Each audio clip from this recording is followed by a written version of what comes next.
Hi, today we'll see how Bruno from Germany grow his Nepenthes on his windowsill. You will see that he is really a beginner, but even if he is really young, he did some research to understand the needs of the plants. So that's always really nice to see a young guy like him interested in carnivorous plants.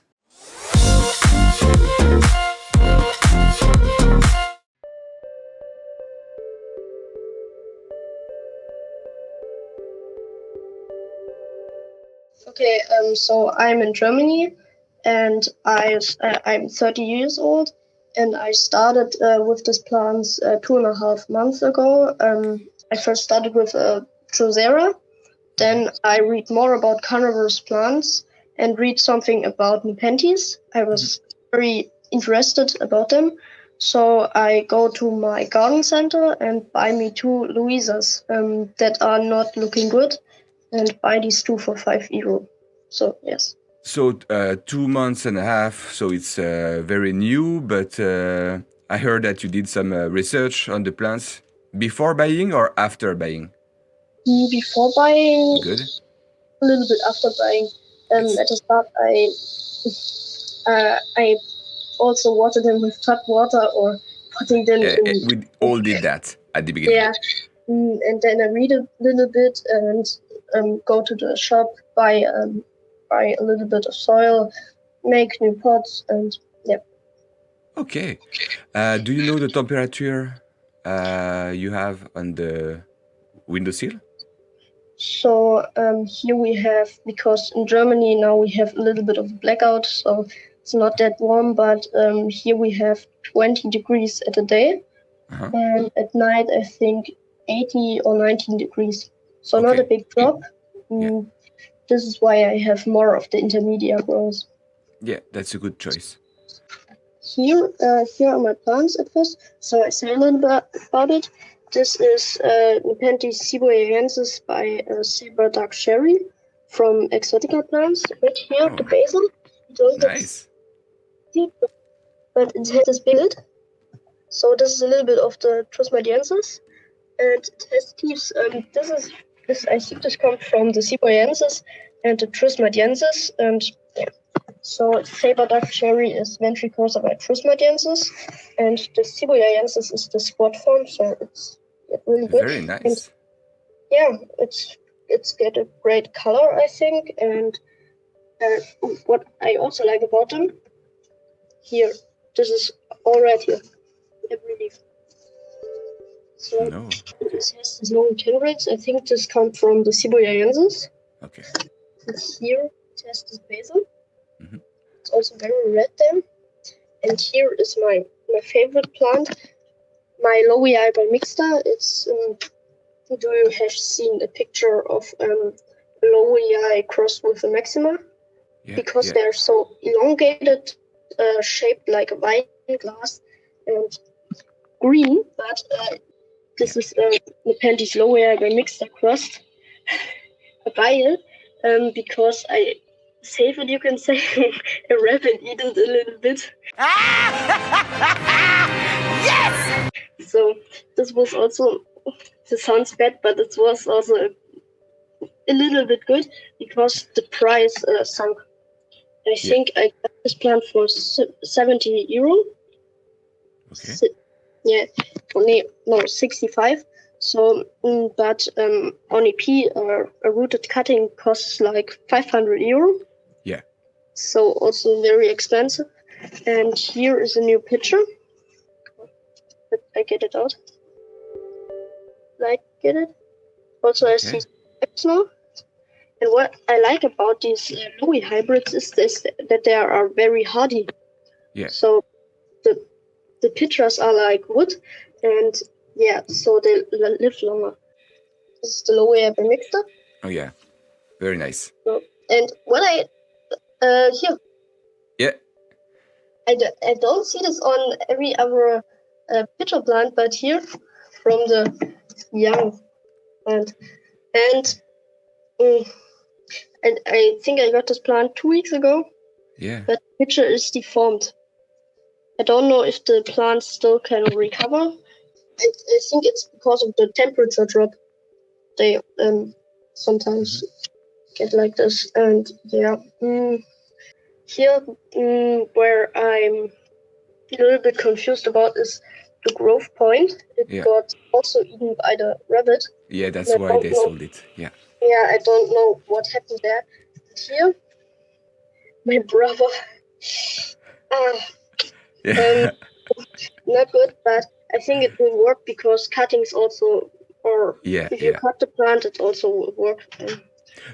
First, you already have you has a basil on the left one.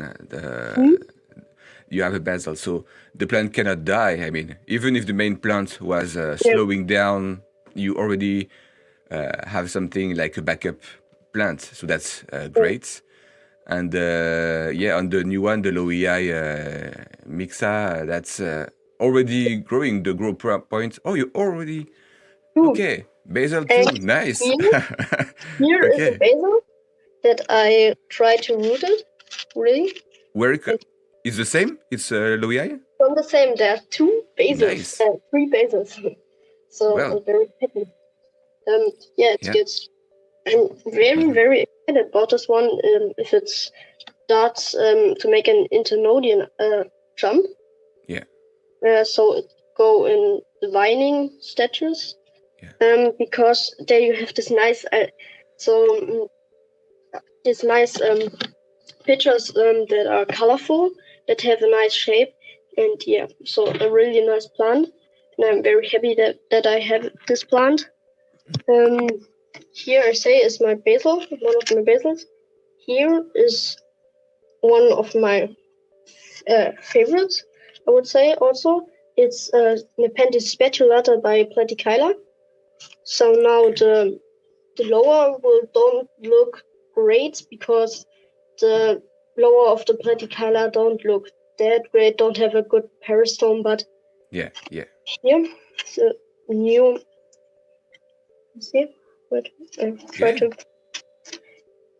new picture. And yeah, I'm very happy, and it's also easy. I got it a month ago or something, and it's very good because I was in the holidays, and my grandmother need to water it. Okay. He uses tap water. Okay, yeah. Or don't water it. Yeah. So, but this plant looks still great, and here it also makes a new leaf. And yeah, here are my 2 Louisas. Not doing so great. This pot is also too small, so I make a video on my channel where I repot this plant. Okay, I will make sure to put a link. So, and here is the pure truncata. Not a reddish leaf, not a highland red, just a pure truncata, and it's looking good. But it's I also want to make a video on acclimatizing, because this is important, because here I have 1 Surigawensis, but it don't acclimatates good, and it dies because of it. Not so good, but yeah, and I like my truncata very much. It don't have a leaf jump now because it has to acclimatize, but I think the next leaf will definitely make a leaf jump. And right now I can show you what I use as light. Well, I use Sensi 24 watt LED. 24, okay. 24. I also want to buy me a 36 one, but this is fully okay. I mean, it looks. The 36 will have to be more far away from the plants, so maybe on the side, and because they are quite strong. But 24 is already good. I mean, yeah. What I can say also here, these plants go in here. Okay. And these plants come here, because what is also important, what I think it's good, is that the Nepenthes need higher humidity at night. So I put these plants in there, and then I put I don't find it. Then I put something on the top that the humidity stays in there, and at night you automatically have a higher humidity. So yeah. Okay. Yeah. Yeah. Oh, I also have an experiment. I don't know if you can see it there. Oh. Here, this is an eternal terrarium, and I try it with Louisa basil, and the basil is doing great. So, Yeah, Louisa. I also have a terrarium, but it's a little bit in use, but not now. So I think this basil I have in my terrarium, but now I need to pull it out that you can see it. And what I also recommend for beginners is the app Neppy. It's a good app where you can have.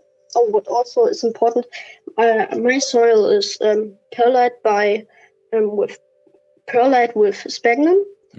But I look where is the plant? Is it terroristically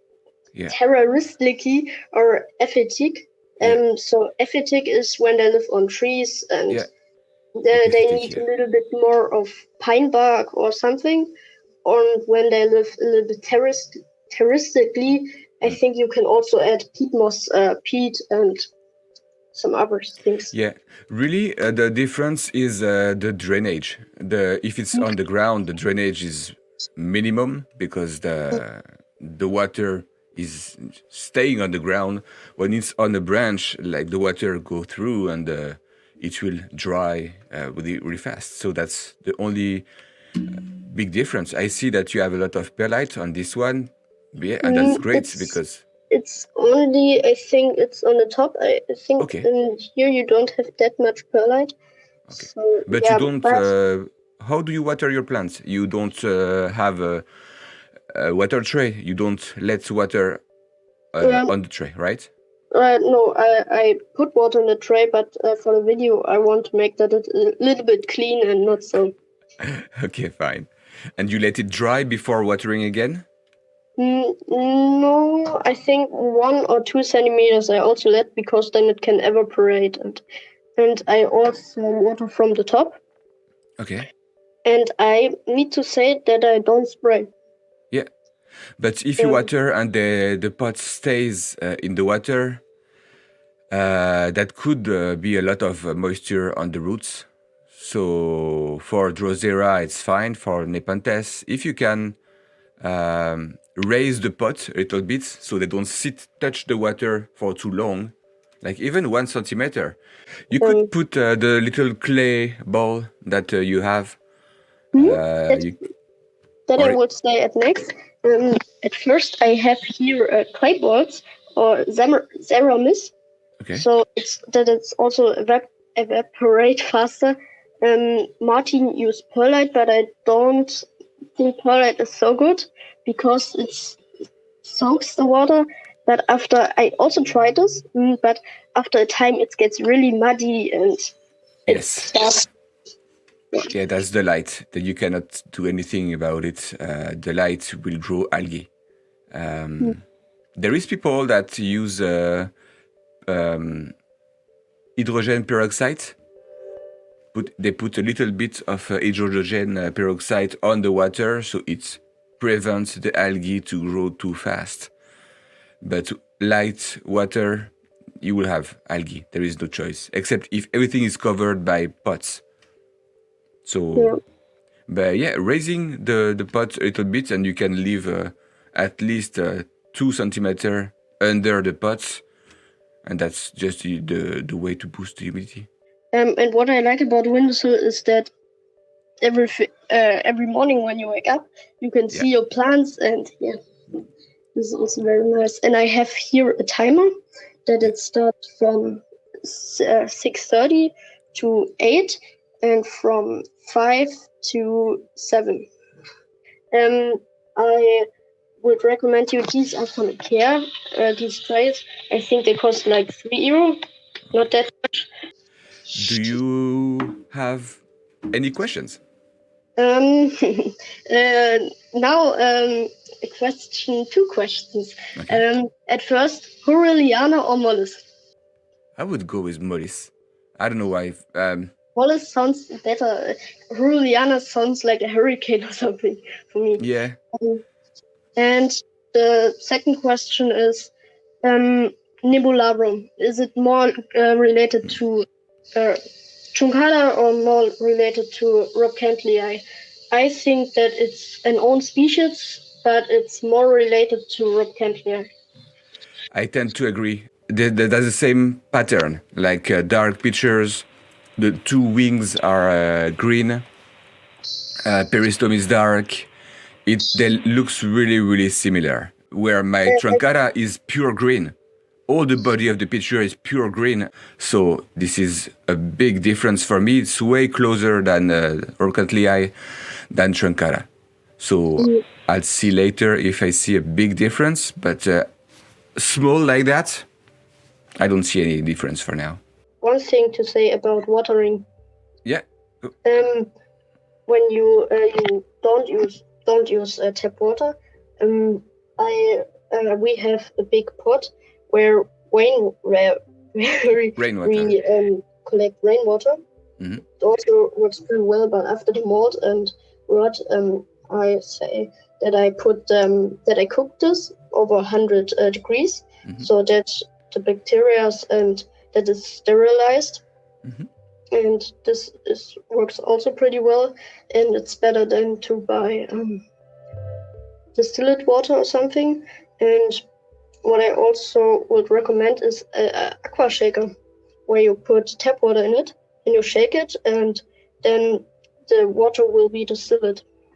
Thank you for the interview and showing us your Nepenthes and sharing all the beginner tips. Thank you also. Happy growing. Yeah, happy growing. I hope you enjoyed this interview as much as I did. It's always cool to see young people interested in this hobby, researching, really having some interest. If you want to see another great interview, here is a video for you. If you want to support the channel, use the Super Thanks button or support the Growth Project. Until next time, happy growing!